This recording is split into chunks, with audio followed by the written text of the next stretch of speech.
In this episode, we're taking a look at Saints Row, the original one, released in 2006 exclusively for the Xbox 360.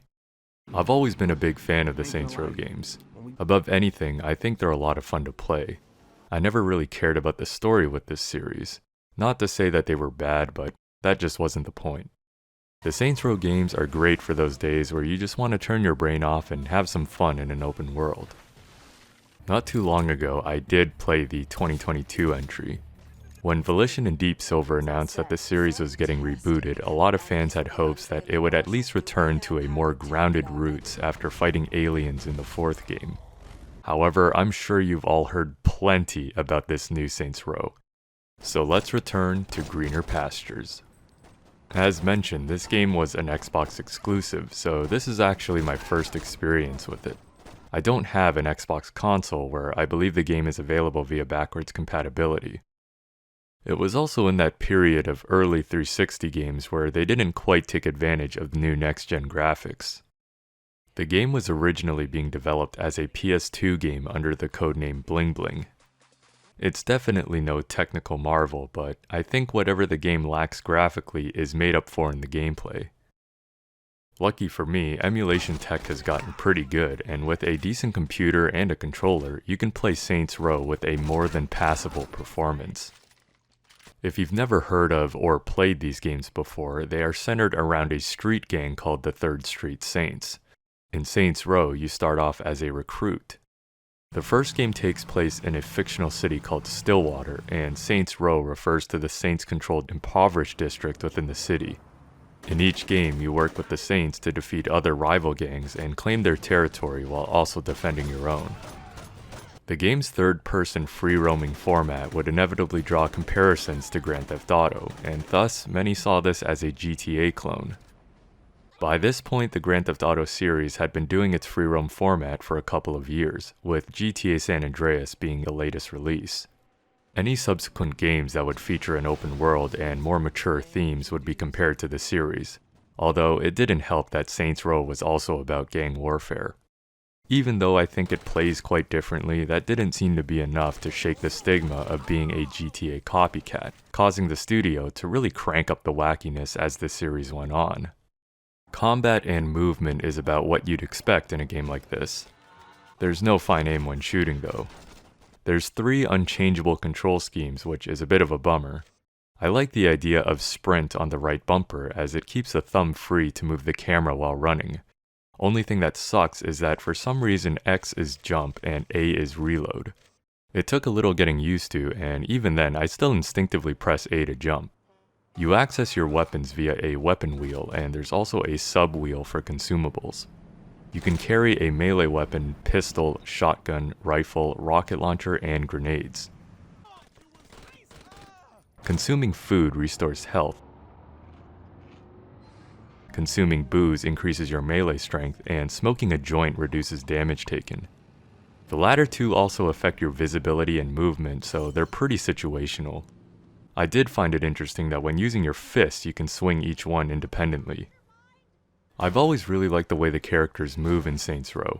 It's not as realistic as some other third-person games, but they've always felt really responsive. The driving is a bit stiff, but nothing horrible. As the driver or the passenger, you're allowed to shoot, but with a controller, it's pretty difficult.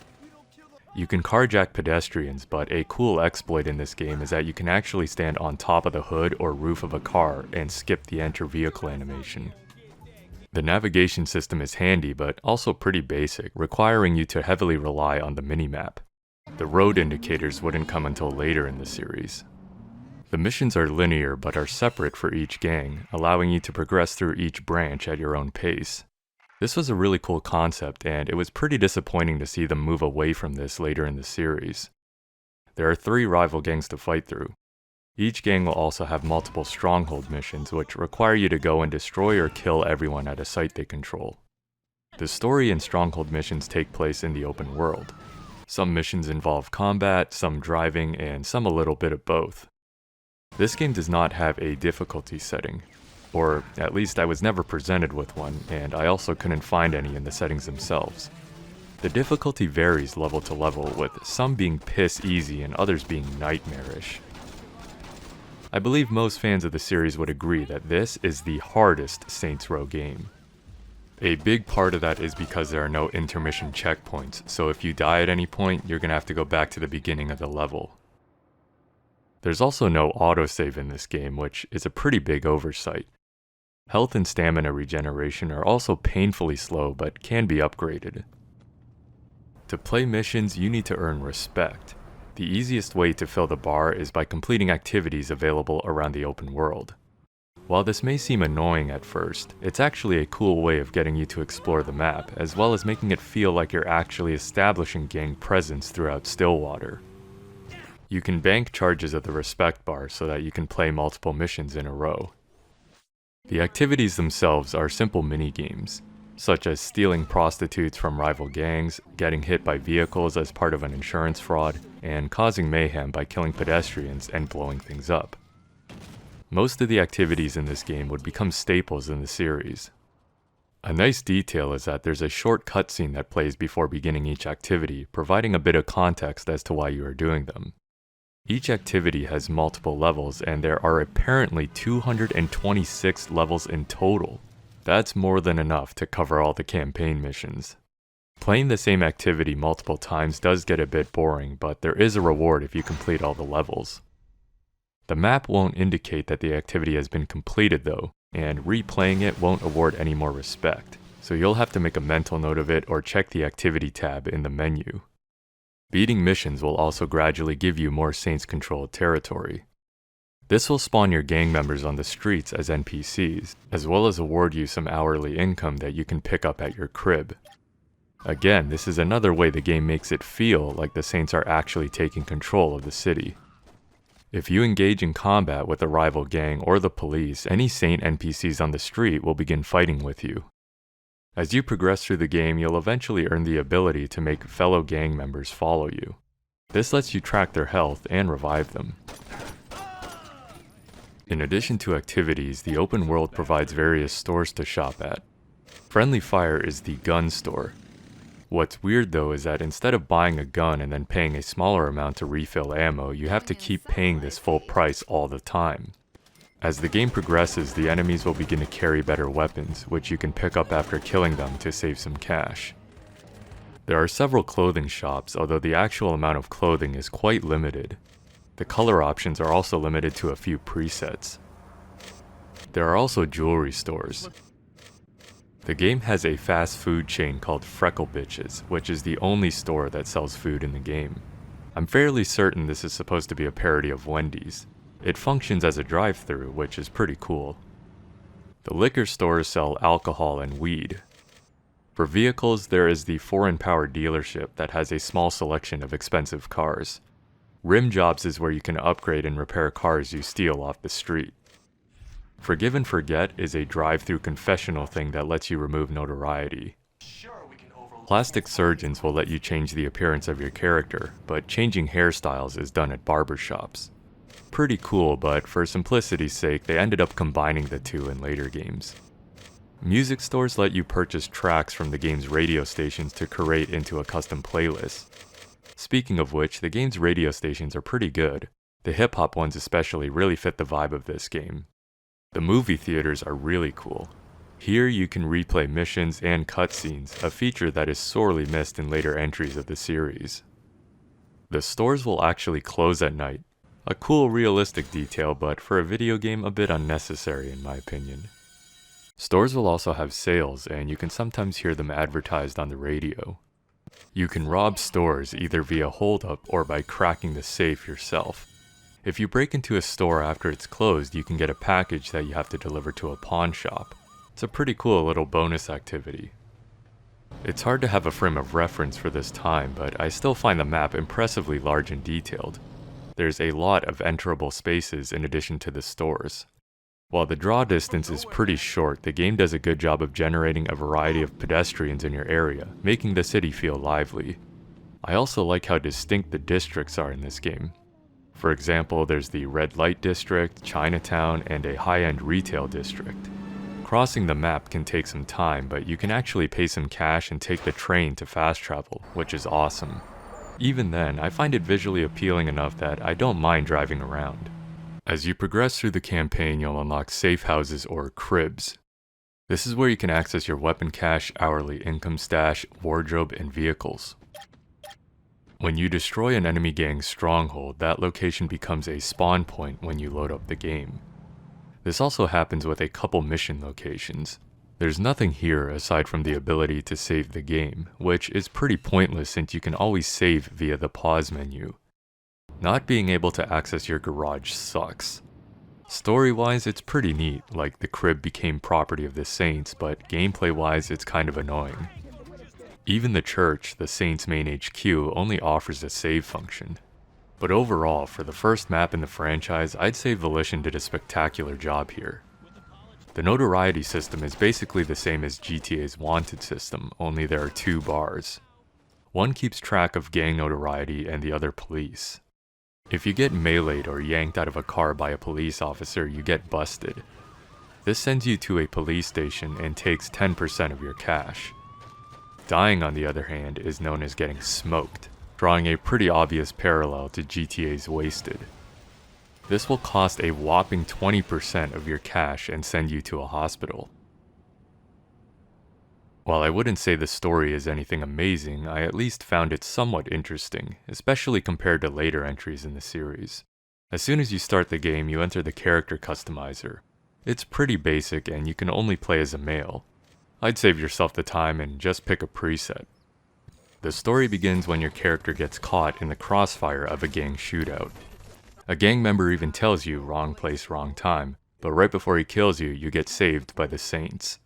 The two guys are Julius and Troy, played by Keith David and Michael Rappaport. Surprisingly big names, right? Anyways, your character, the one you made, doesn't say shit, and that's when you realize that in this game, you are a silent protagonist. You also don't have a name, but your crew will often refer to you as Playa. You decide to join the Saints and begin helping out with their day-to-day operations against the other gangs in Stillwater. Each gang has a signature color, making them easy to differentiate. The Saints are purple, Los Carnales are red, the Vice Kings are yellow, and the Westside Rollerz are blue. When the game was in development, the Saints were originally green, but were changed to purple after San Andreas came out.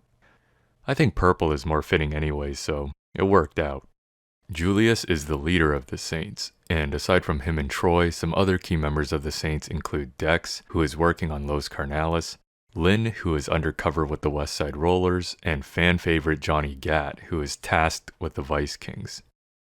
I guess there's no canonical order, so I'll cover the Vice Kings story first.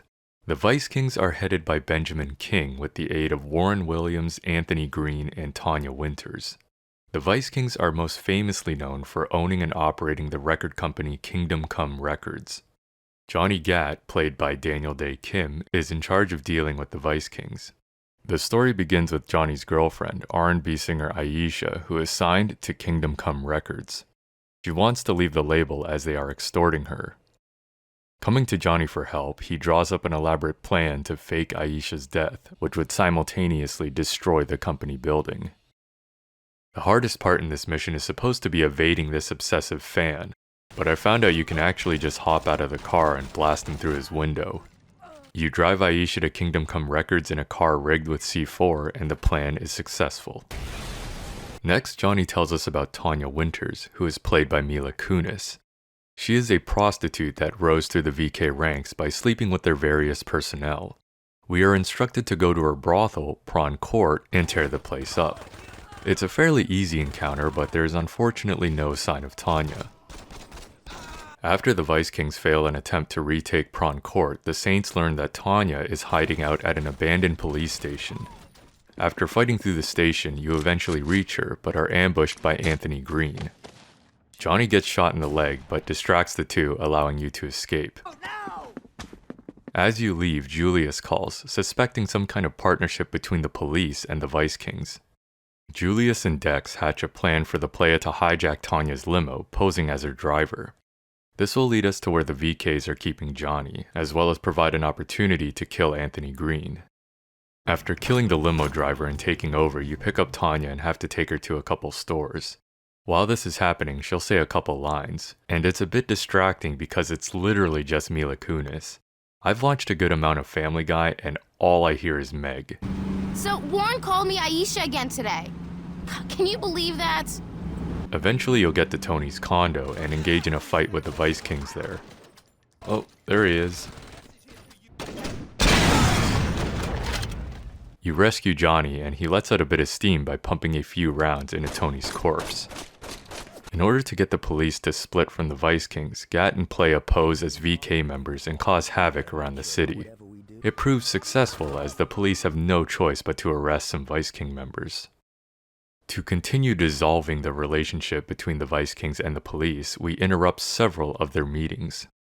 As people begin to talk, the cops will have no choice but to break up with the Vice Kings. Afterwards, you park a rigged car outside the already damaged building from Aisha's fake death and blow it up again. As things are turning upside down for the Vice Kings, Lieutenant Warren Williams and Tanya stage a coup against Benjamin King. King escapes, and Julius tells Playa that he owes King and that we need to rescue him. A pretty quick swing of the pendulum here, but we're just following orders. So you get to King and he says Warren is supposedly nearby. You crash his car and then drive King back to the church.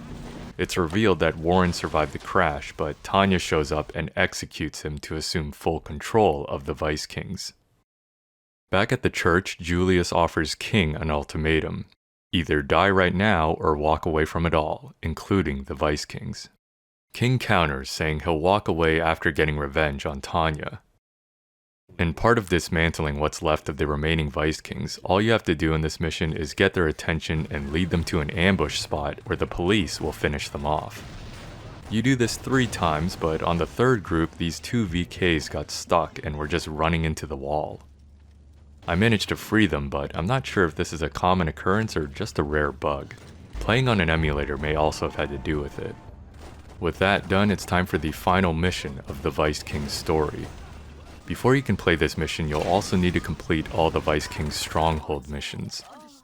Gat relays that the Vice Kings are in disarray as the loss in leadership has not gone over smoothly. Along with Benjamin King, the 3 decide to head to King's penthouse, the Vice King's headquarters, and kill them all, including Tanya. Before doing so, we need to drop by a store to get the penthouse elevator code from Tanya's stylist. As a means of coercion, King dangles him out the car window and you just have to drive fast and not crash into anything. Supposedly this is one of the more difficult levels in the game, but I didn't really have any trouble with it. I'm not sure if it made a difference, but I did have the reduced vehicle collision damage upgrade. He coughs up the code, but King drops him anyway. After reaching the King's HQ, it's just a matter of fighting your way to the elevator. On the way up, Playa speaks for the first time. I'm gonna skull fuck that bitch. Hope you don't mind hepatitis. What? You clear the top floor and make it to Tanya. For some reason, she thinks she can take the 3 of us, but she gets lit up and falls over the edge. She begs King for mercy, but he crushes her hand with his foot and she falls to her death.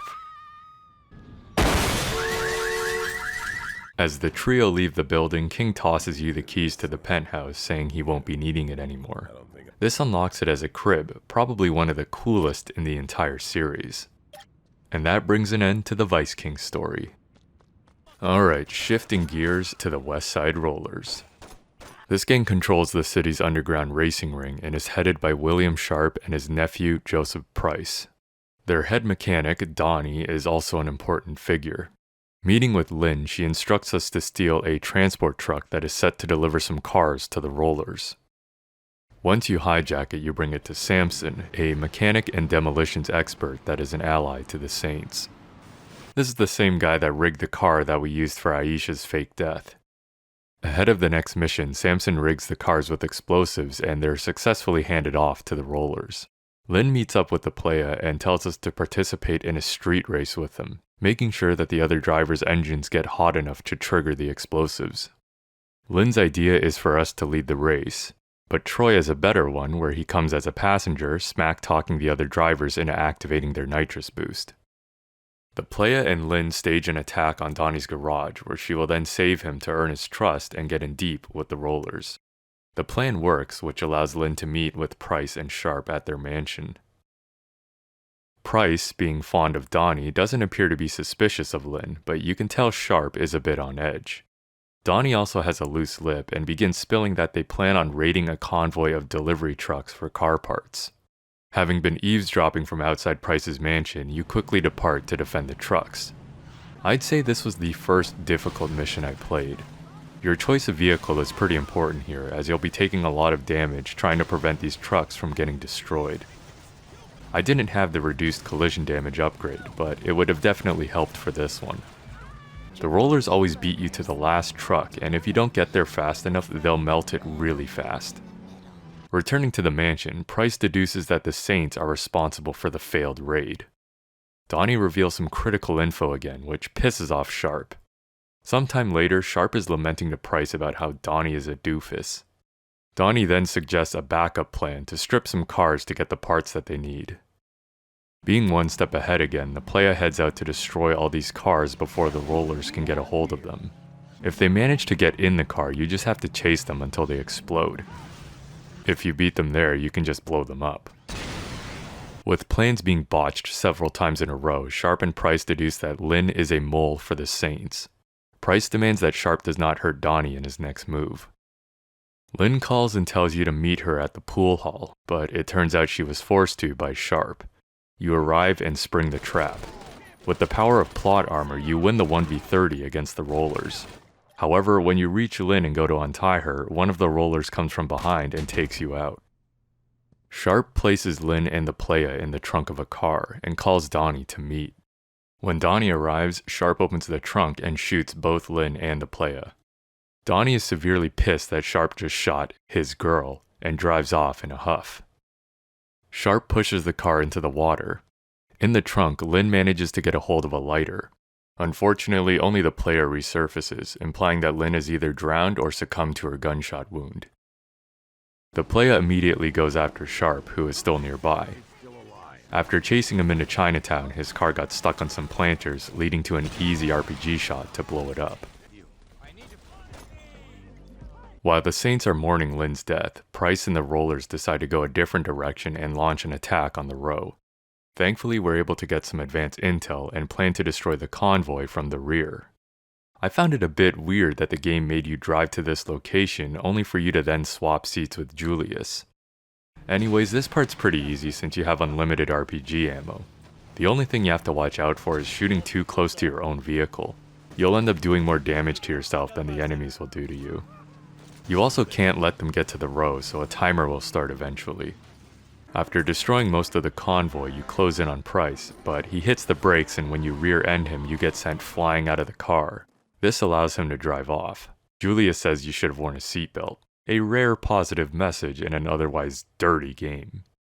After defeating all the Rollers' strongholds, Price will call the playa and tell him to head to the foreign power dealership to finish things. This mission is pretty shitty. First, Price comes and almost runs you over, and then heads for the highway in a Peterliner carrying several cars. The game gives you a bootlegger to chase after him, and you have to reach him within a certain amount of time. When you do, you have to use your guns to shoot and explode the cars on his trailer. As the driver, you can only use your pistol or SMG. If you're too close to the trailer when the cars explode, you'll take a lot of damage. And there's also pedestrian cars you have to dodge.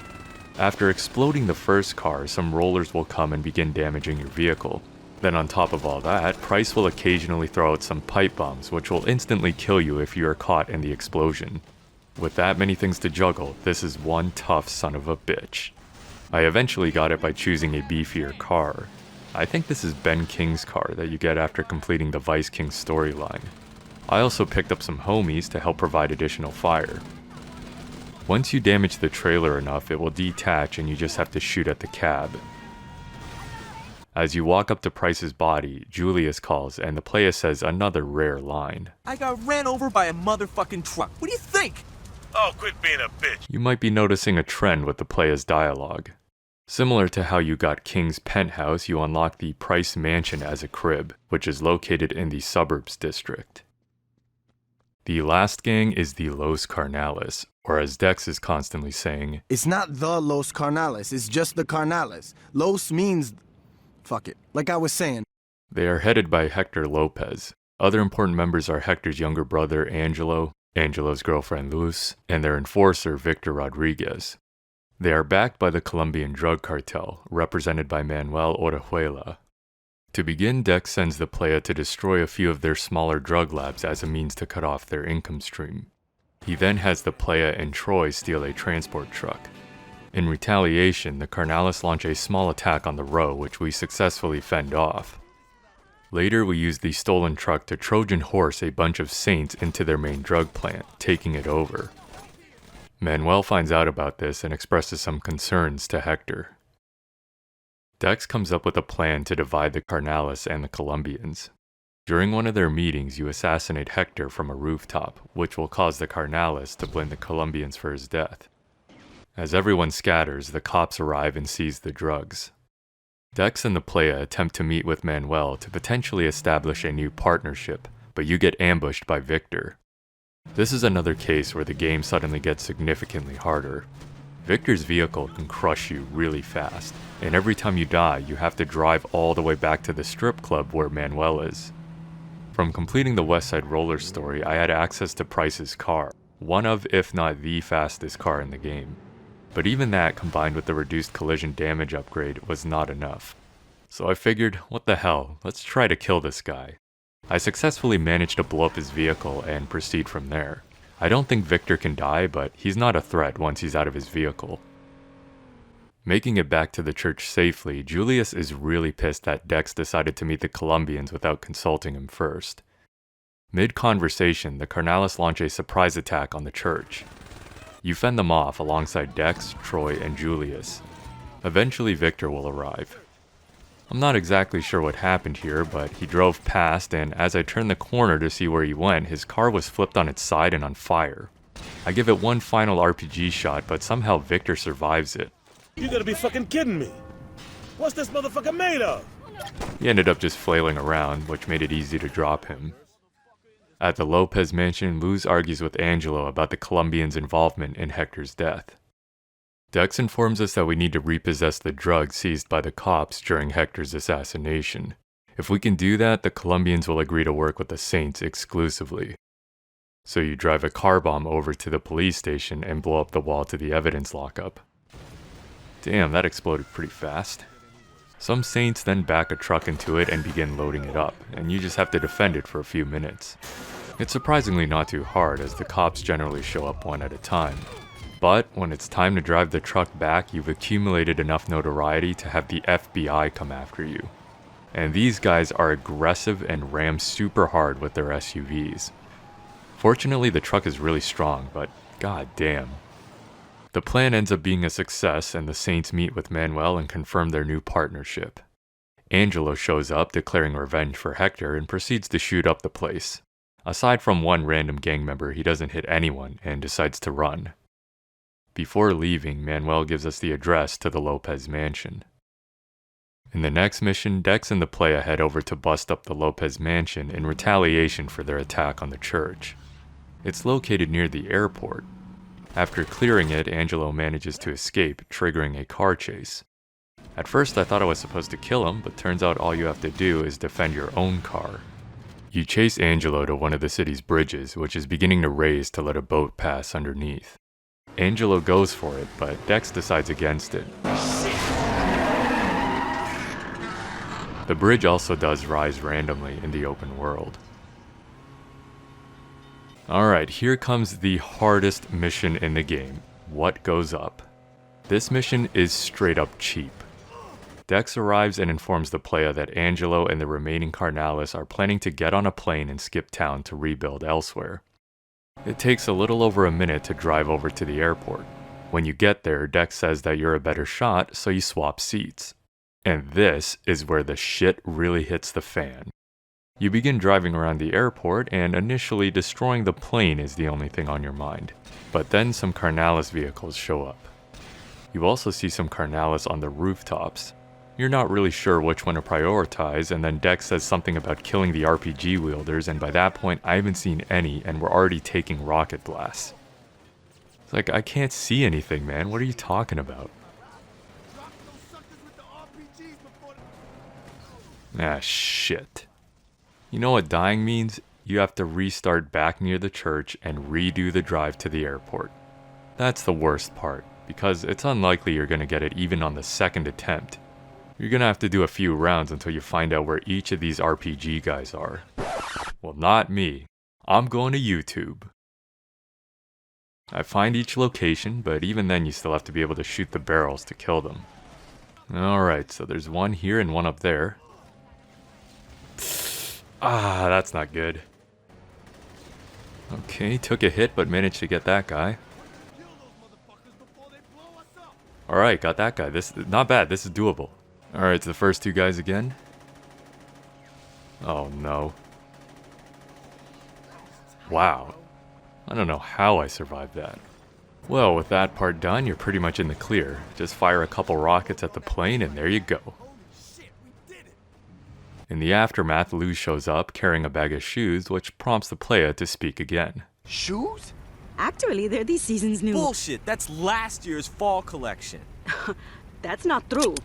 I don't know what got him so irate about the shoes, but anyways, the Carnales are finished and we gain access to the Lopez mansion.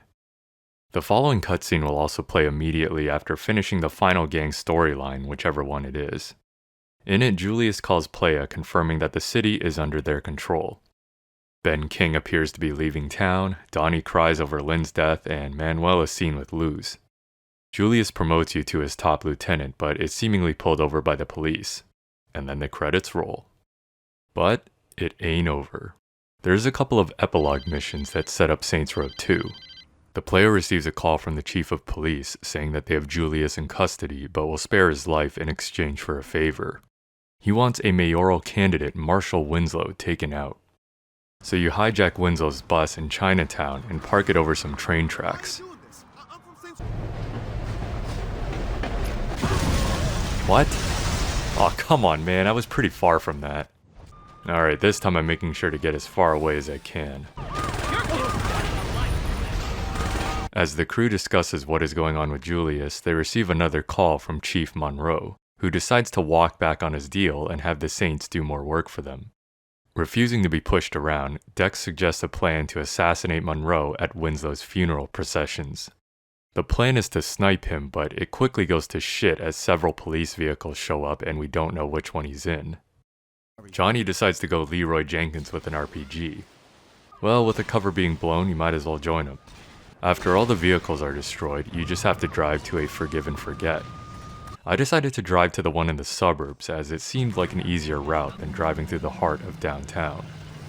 That's the end of the mission, but right after the player receives a phone call from mayoral candidate Richard Hughes, who requests a meeting with us on his private yacht. In the meeting with Hughes, he reveals that he had orchestrated the killing of Marshall Winslow to ensure his victory in the mayoral race. The killing of Chief Monroe also worked in his favor, as the Saints will become public enemy number 1. I guess part of Hughes' campaign were plans to completely level and redevelop the row. The idea was received negatively, as it unjustly removes a place for the lower class, but the perception has changed as the Saints have caused more chaos in the city. Get rid of the row, get rid of the Saints. As this discussion goes on, Julius is revealed to be safely watching from a distance staring at his watch, while Troy is revealed to have been an undercover police officer. The player speaks his fourth and final line of the game, and Hughes states that the only way to deal with the player is to kill him. Before Hughes can leave, the yacht prematurely explodes and the credits roll once again. A lot of questions after that ending, but most of them get answered in Saints Row 2. That also does it for the campaign, but there are a few other things I want to talk about before we close up shop. The hitman activity is brutal in this game. As a concept, it's absolutely fine. However, while later games in the series would have some kind of trigger to make the NPC appear, in this game it's completely random. The game just gives you a district and goes, yeah, they'll spawn in here somewhere. Like here, I just randomly got one, and it didn't even show up on the map. The rewards you get from completing a hit list are really good, but not enough to warrant the randomness of it. Something that I struggled with throughout the game was constantly running out of ammo. The weapons don't share a universal ammo pool, so running over a pistol, for example, doesn't award you any pistol ammo unless you are using that same pistol. Eventually you'll begin racking up lots of money though, and there isn't much to spend it on between clothing, cars, and weapons. There is a phone in the main menu that you can use to enter cheat codes and various phone numbers found in the open world. For example, you can call a taxi and use it to fast travel around the map.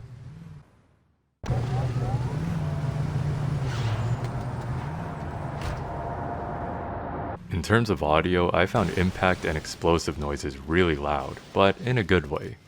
Firing an RPG or ramming into another car is really satisfying. Sometimes an NPC car will be playing the radio and you could hear it slightly muffled while outside of it. Really cool detail. This game also had a surprisingly robust multiplayer. A co-op mode features a few exclusive missions. Otherwise, there was a standard free-for-all and team deathmatch mode, as well as a mode similar to Call of Duty's Grind.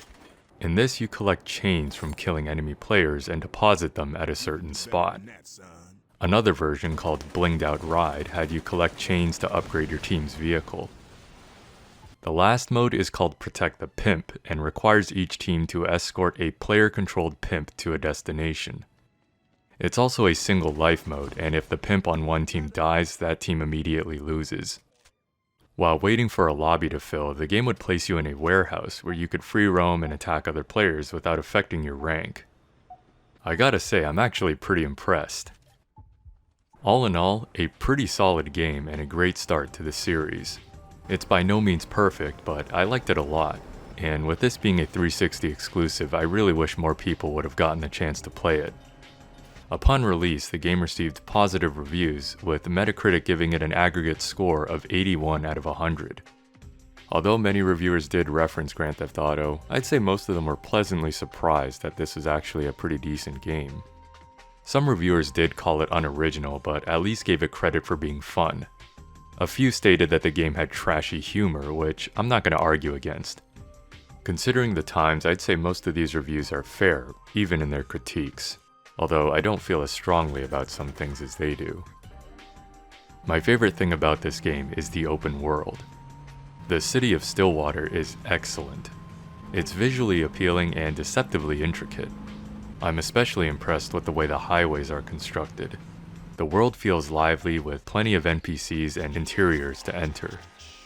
The story was pretty goofy at times, even for gang standards, and some of the stuff that happens is insane, but it was a fun experience. After playing the rebooted Saints Row, it was definitely refreshing to experience the roots. I talked about this earlier, but I absolutely love the way the game handles. Player movement is so fluid. Firing exclusively from the hip gives the game a more casual feel. The gameplay isn't that complex, but it is certainly fun. In that aspect, I'd say the game is aged rather well. I had a couple of complaints regarding difficulty and various quality of life things, but many of those get addressed in Saints Row 2.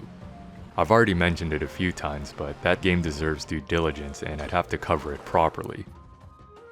So let's do it. Check back next episode and we'll go over Saints Row 2. One last thing. This past year has been crazy for this channel, and I want to thank you all again for tuning in and watching these videos. I wasn't expecting them to do that well, but I'm glad there's people out there that look forward to them. Enjoy the rest of the holidays, stay safe, and see you in 2024.